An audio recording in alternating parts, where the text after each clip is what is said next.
Hello guys, and welcome to this new Excel tutorial. In this video I'm going to talk about the filter function in Excel, which is basically a function that returns rows from a given table that satisfy a given condition. As you can see here, we have a table with 4 columns. We have the name, the email, the department, and also the status.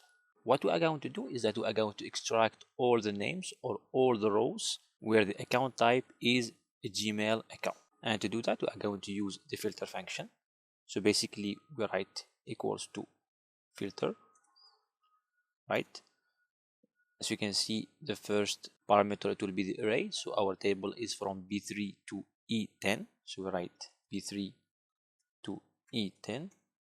So our condition, it will be all the emails where the account type is Gmail. To do that, we are going to use is number function, search, find text. So we want the Gmail accounts, right, as text, right, where, so we want it from C3 to C10.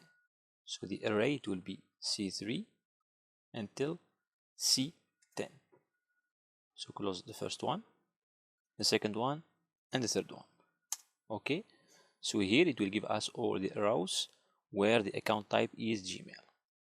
So if you go back to our function, basically is number, so it returns true or false, and search, it will search all Gmail word within this array. So from C3 to C10, it will look for Gmail name or text. So basically if we write only, let's say, we copy this one, right, equals to, we paste it, so we remove this one.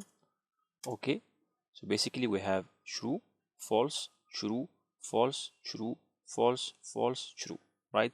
Gmail, Gmail, Gmail, and Gmail, right? So we have 4 true, true, and true.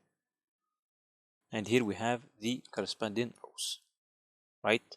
Same thing, if we want only search, goes to search. Okay, so here we have the value in here. So we have here number 7. Here we don't have anything, we don't have anything, we don't have anything, and we don't have anything. So 1, 2, 3, and 4, right? So this is how we use the filter function. So that's it for this tutorial. I hope that you have learned new things. Thanks for watching and see you in next tutorial.